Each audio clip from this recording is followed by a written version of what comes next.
He's open. Those legs are down. Touchdown. He runs to the 50. He runs to the 40. The guy is drunk, but there he goes. 7:56. Ladies and gentlemen, it's time for the 10th inning with Nick Mattis. Put me in cold. I'm ready to play today. Put me in cold. I'm ready to play today. Look at me. I can be center field.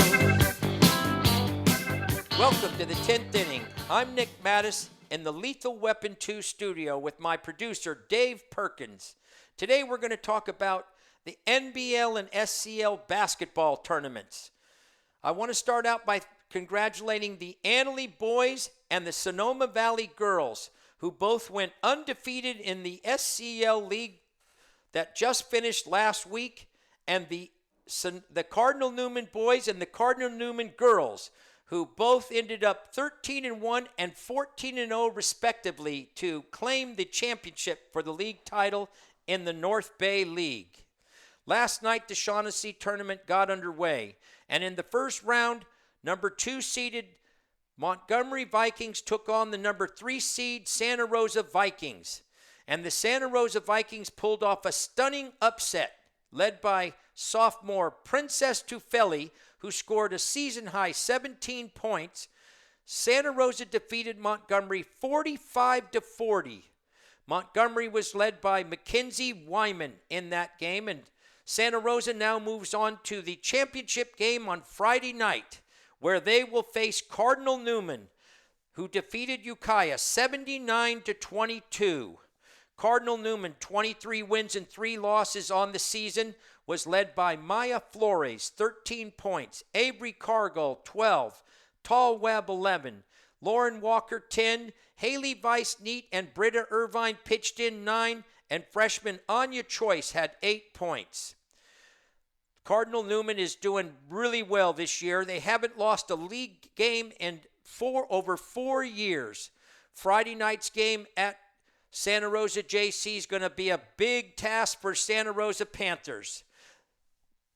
In the boys tournament, which starts tonight, the North Bay League boys will be playing 2 games. The number 4 seed Santa Rosa Panthers are going to travel to Cardinal Newman to take on the number 1 seed Cardinal Newman Cardinals.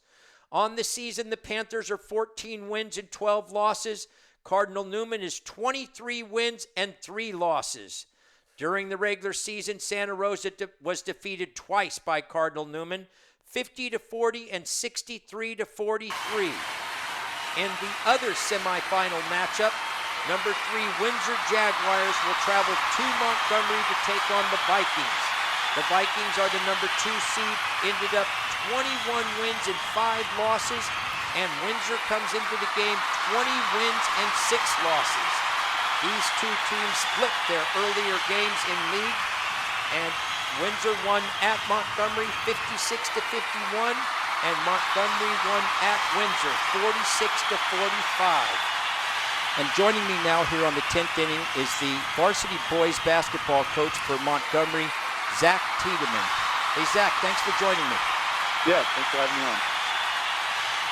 Hey, Zach, you guys had a fantastic league season, came in second place, 21 wins and 5 losses on the season. Tonight, you're going to start the Shaughnessy tournament. You're going to play Windsor. Now, you guys have played Windsor twice already, and you split with them. And ironically, one of your 2 losses in league was against Windsor and Cardinal Newman. And since then, Zach, you guys have run off 9 consecutive victories. What's been the big turnaround? What have you noticed of the team after those 2 consecutive losses? Well, I think we got a little bit tougher after those 2 losses.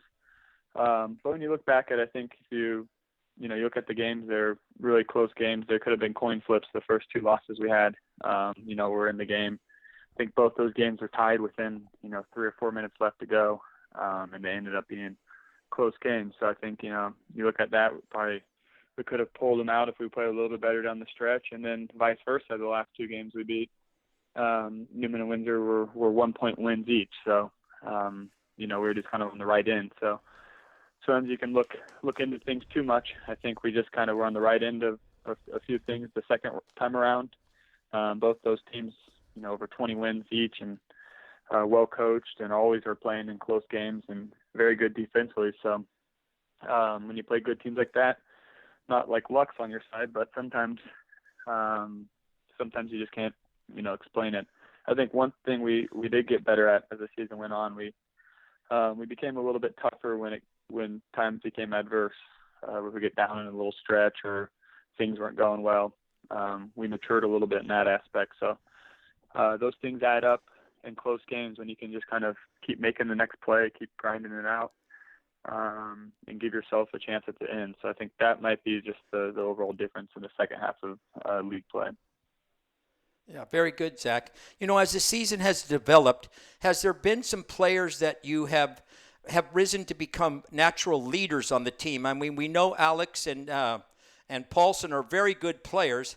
Have they been the leaders of the team all along? Have you seen some other players kind of surface as team leaders during this stretch? Well, yeah, Evan and Alex are definitely our two most talented guys on the offensive end, two guys that can make plays for each other, that can, kind of win a one-on-one matchup once in a while and get going offensively. But probably what I've most been surprised with is the emergence of Riley O'Neal. He's always been a consistent kind of his attitude and effort, but his play over the last, 9 games or so, he's given us both the offensive end and the defense. He's always guarding, one of the better players in the post. He's anchoring our defense on the help side. He lets us space the court on the offensive end for being a big guy that can shoot the three and also go down low. So I think he's been a key over the last 2 or 3 weeks here. Well, it's going to be a fun matchup tonight because Riley's going to have to go against the Smith brothers, and we affectionately like to call them the Twin Towers there for Windsor.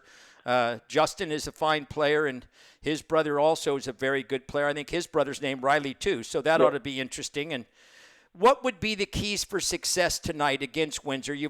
Obviously, they're a common opponent that you've already played a couple of times. Tell me about what you need to do tonight to take care of the Jaguars. Well, obviously, you named some of their key players with the Smith brothers and Trevor Carlozzi. So they got about the three best bigs trio in the league. Not only are they big, but they're actually skilled. They can handle the ball. They can shoot the ball. They can slide their feet on the defensive end on the perimeter and protect the rim in the post. So those three guys are a handful. I think for us, one of our advantages will be our depth. I think we play more guys. We have maybe more guys that can contribute all around. So we'll try to, get after a little bit more and hopefully try to get those big three guys tired a little bit and don't give them anything easy on the offensive end. Keep them off the glass. No easy layups or no post touches and no wide open set threes. So it's obviously easier said than done, but I think those are some of the keys. Very well done, Zach. I want to tell you how much I appreciate you taking the time before the ball game tonight to come on the 10th inning here with Nick Mattis, and wish you much luck tonight against the Windsor Jaguars, and we will talk to you again soon, okay? All right, thanks a lot. Montgomery right now is the hottest team in the NBL with 9 consecutive victories going into tonight's battle with Windsor. That championship game will be on Friday night following the girls' game at 8 o'clock at Santa Rosa JC. And if you're interested in sponsoring that championship night, get a hold of Dave Cox from YSN 365. Dave's got a website there that has over 4,000 viewers. In the SCL, the girls' tournament starts tonight. You've got the number 1 seed, Sonoma Valley Dragons, who are on a 19-game winning streak right now. Unbelievable. Started out the season 2 wins and 5 losses and have reeled off 19 consecutive victories. They will be playing the Windsor Jaguars at Sonoma. In the other semifinal game, the Healdsburg Hounds will travel to the number 2 Annalee Tigers. Annalee 17 wins and 9 losses on the season. Healdsburg comes in with 12 wins and 11 losses. Annalee has defeated Healdsburg twice earlier in league play, 46-30 and 61-50. The SCL Girls Championship game will be played Saturday night at 6 o'clock at Santa Rosa JC, followed by the Boys Championship game, which will be at 8 o'clock on Saturday night at Santa Rosa JC. In the first round of the Boys SCL, we've got the number 3 Petaluma Trojans, 15-11 on the season, will travel to Healdsburg to take on the Hounds, 18 wins and 6 losses. Earlier in the season, these two teams played twice, and they split those games. They both ended up with identical 8-4 league records. Petaluma is led by center Joey Potts and Patrick O'Neill, and Healdsburg is led by the Big Three, Juan Aguilar, Trey Chapman, and Landon Cortman. In the other semifinal matchup, we have the number 4 Pioneer Prospectors traveling to the Annalee Tigers, the number 1 seed. Annalee is 21-5 on the season. The Pioneer Prospectors are 15 wins and 10 losses. Congratulations to Annalee. That was their 7th league championship in the last 9 years. Annalee's led by Dominic Tripathi and Aiden Tonner Rogers. Pioneers led by Brendan Carpenter and Steven Erickson. Those games again will be played on Saturday night at 6 o'clock and 8 o'clock at Santa Rosa JC. If you're interested in sponsoring these games, get a hold of Dave Cox at YSN 365. And thanks for joining us here on the 10th inning.